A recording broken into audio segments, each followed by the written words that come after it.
The rain came down in sheets that night, cold and unrelenting. The streets were empty, the sky dark, and the wind howled like it had something to say. Inside the little cafe on 9th and Maple, Emily wiped down the last table, her back aching and her eyes heavy from another long, thankless day. The clock above the counter read 9:48 p.m.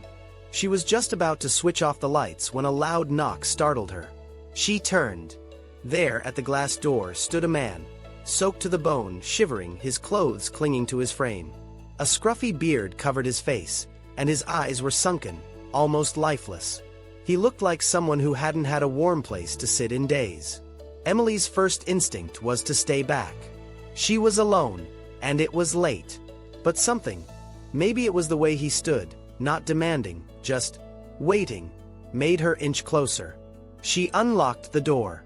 "You okay?" she asked. I needed somewhere dry.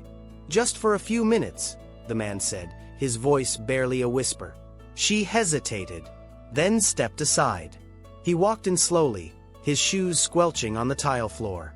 Emily poured him a hot cup of coffee without asking. Set down the last bowl of soup she had for the night. No charge. No questions.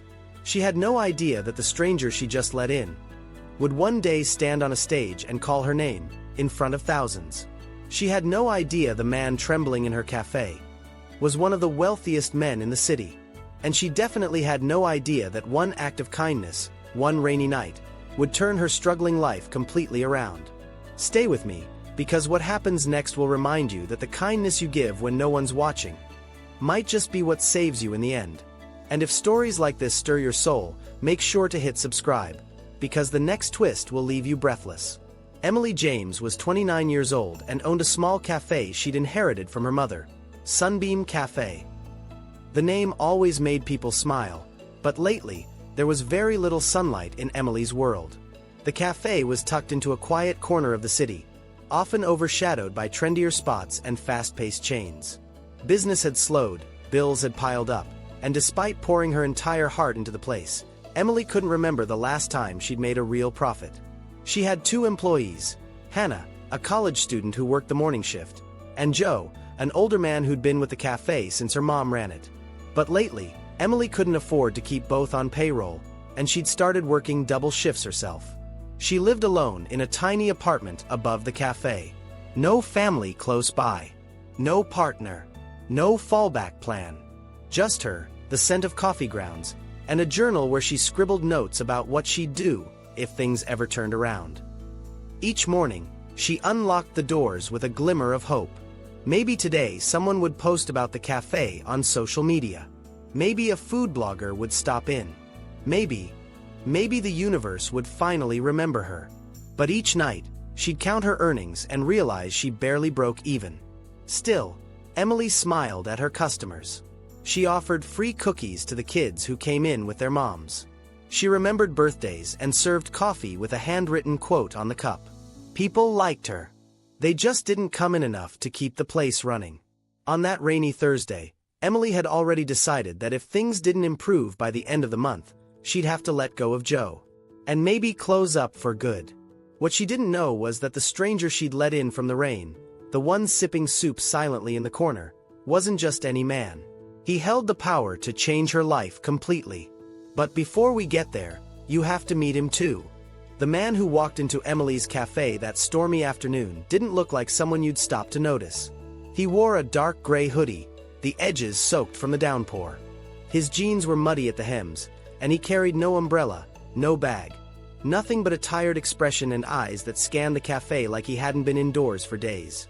He sat near the window, close enough to the radiator to dry off, but far enough from everyone else to not draw attention. When Emily walked over with a towel and offered him the house soup on the house, something warm, something kind, he hesitated. His voice, when he finally spoke, was low and hoarse. "Thank you. I'm just trying to stay out of the rain for a bit." Emily smiled warmly and said, "Take your time. No rush here."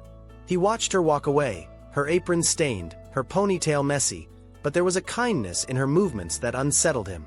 He wasn't used to kindness without expectation. That man's name was Daniel Reed. What Emily didn't know, what nobody knew, was that Daniel was one of the most reclusive billionaires in the country. CEO of a private real estate empire, Daniel had built his fortune young. Tabloids once called him the invisible mogul because no one could ever get a recent photo or secure an interview. Years ago, he had disappeared from the public eye altogether, stopped attending events, sold most of his flashy properties, and quietly let others run his companies while he stayed out of sight. He was tired of being chased by the press, tired of everyone wanting something, tired of not knowing who actually cared. And that morning, the rumors had started again. Headlines buzzing about a scandal in one of his holding companies. He wasn't guilty of anything, but that didn't matter in a media storm. So instead of sending a statement, Daniel left his penthouse, pulled on a hoodie, and just walked. 4 hours. Until the rain came. Until he stumbled into Sunbeam Café. Sitting there, with warm soup in front of him and the quiet hum of an honest little cafe, something inside him shifted. This wasn't a place where people asked for selfies. This wasn't a place chasing fame. This was real. And for the first time in a long while, Daniel Reed wanted to be part of something real. But even he didn't know how deeply this place, and the woman running it, were about to change his life. Emily didn't ask Daniel for anything. No name, no explanation.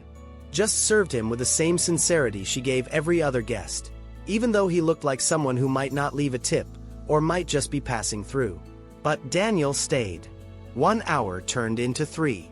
The rain didn't let up, and neither did the warmth of the cafe. Soft jazz played from an old speaker, and the scent of freshly baked cinnamon rolls drifted from the kitchen. Emily brought him one, on the house again, and when he looked up in surprise, she smiled. "You look like you haven't had dessert in a while," she teased. He laughed. Quietly, but genuinely. "No one's given me anything without asking for something in return in a long time," he said. Emily tilted her head, her smile fading into something softer. Not everything comes with a price. They didn't talk much after that, but a rhythm formed. Daniel came back the next day, then the next, always in that same hoodie, sitting at the same corner table. And each day, Emily treated him the same, like a person, not a project, not a problem, just a guest. On the 5th day, the espresso machine broke down. Emily was visibly flustered, the cafe was packed, and she couldn't afford to lose her regulars. Daniel quietly stood up, walked behind the counter, and knelt beside the machine. Emily blinked. Can I help you?" Daniel didn't look up. "I used to fix these. Before I was whatever I am now." Before she could stop him, he had the machine open, tweaked a valve, tightened something with her butter knife, and it hissed back to life. Emily stared at him. "You're full of surprises." Daniel finally looked at her and said something she wouldn't forget. "So are you." That was the moment the shift began. Subtle, but irreversible. They started talking more. About little things. He asked her why she named it Sunbeam Café. "Because my mom used to say, even the darkest days need a little sun," she replied. "She passed away before I opened this place. So, this is her sunbeam." Daniel didn't speak for a long time after that. But he came in earlier the next day. And stayed later. It happened on a Tuesday. Emily was restocking coffee cups behind the counter when she noticed 2 men in crisp suits loitering outside the cafe, pretending to scroll their phones. Their tailored jackets stood out like oil on water in her modest little corner of the city. She didn't think much of it, until the door swung open, and a third man barged in, holding a massive camera. "Daniel Cross," he called out, eyes scanning the room. Emily dropped a cup. It shattered.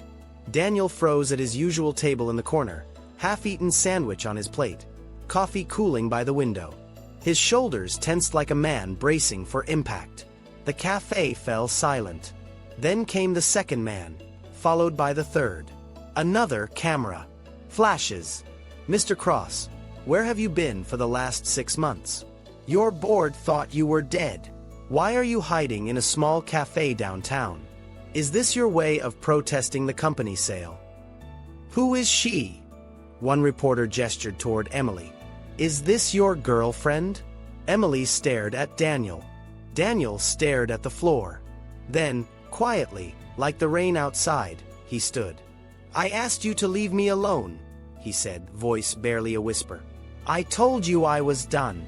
One of the men scoffed. "You're Daniel Cross. You don't get to be done. You built a billion-dollar tech empire and disappeared.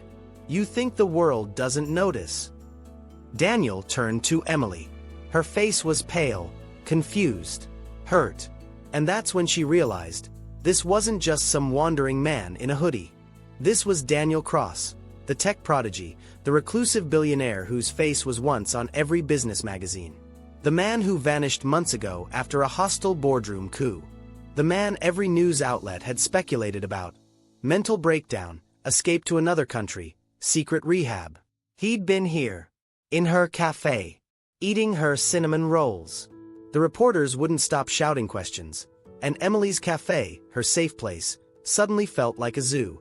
Daniel stepped between her and the cameras. "She had nothing to do with this," he said firmly. "Leave her out of it." Then he turned back to Emily, and his voice softened. "I'm sorry." He left before she could say anything. The next morning, the cafe felt colder than usual.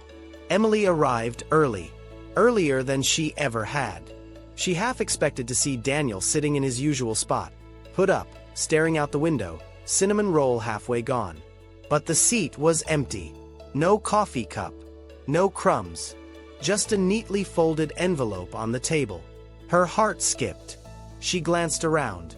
No sign of him. Only the soft hum of the espresso machine and the faint scent of vanilla beans hanging in the air. She picked up the envelope. Her name was written on it, Emily, in handwriting that was steady but deliberate, like he'd been afraid to write it at all. She opened it slowly. The letter read, "Emily, thank you for giving me peace when I had none, for treating me like a human when the world only saw a headline. I came here to disappear. I never expected to be seen. But you did. I'm sorry for the chaos I brought yesterday. I never wanted you in the storm. You reminded me that life isn't just business and betrayals. It's kindness, and warmth, and cinnamon rolls. I left something for you. It's not a goodbye, just a small thank you for the light you gave me in my darkest hour. Please check under the counter." Her hands trembled as she put the letter down. Under the counter? She rushed behind the register and opened the small drawer where she kept napkins and spare change. Inside wasn't money. It was a document, sealed. Her name on the cover. And underneath it, full ownership transfer.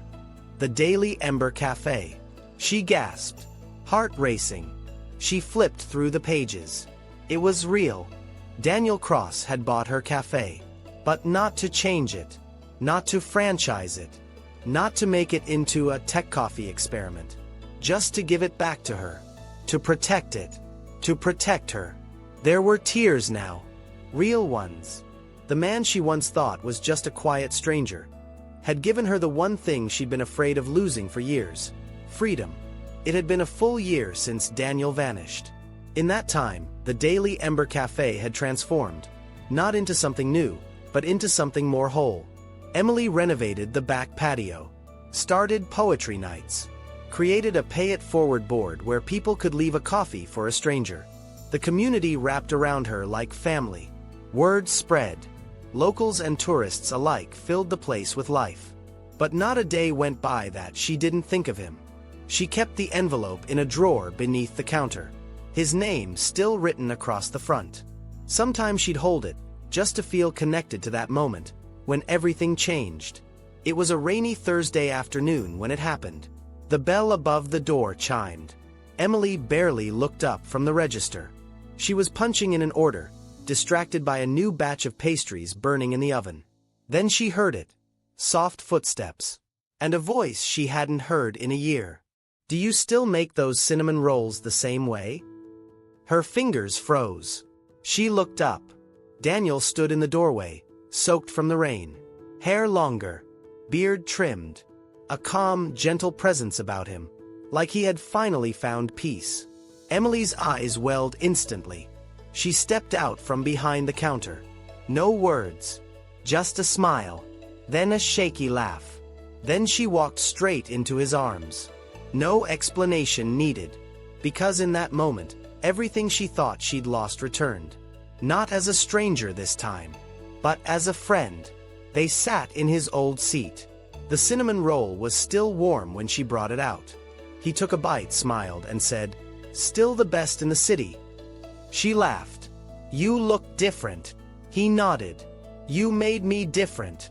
And as the rain tapped gently against the windows, they talked for hours. Not about money, or business, or ownership documents, but about purpose, life, and how the smallest act of kindness, like sheltering a man for one night, could change two lives forever. As the sun finally pierced through the gray clouds, Emily stood at the door of her cafe and watched Daniel help a little girl tie her shoe outside. He wasn't just back. He was present. And in that quiet, unspoken way, she realized something. It was never about money. Not really. Not about saving the cafe or finding out someone was a billionaire. It was about seeing people. About kindness. About choosing to care, even when there's no reward. Because sometimes, the reward is far greater than we imagine. And for Daniel, he hadn't just found a place to rest that night. He had found home. And for Emily, she hadn't just saved a stranger. She had met the missing piece she didn't even know her story was waiting for. If this story touched you, don't just leave it here. Share this with someone who still believes in good people. Leave a comment and tell us, have you ever helped a stranger or been helped in a way that changed your life? And most importantly, subscribe to SoulTwist Stories for more unforgettable, emotional tales that remind us, kindness is never wasted. You never know who's sitting across from you, and how your smallest gesture might be the turning point in their story. Until next time, stay kind, stay human, and never stop believing in second chances.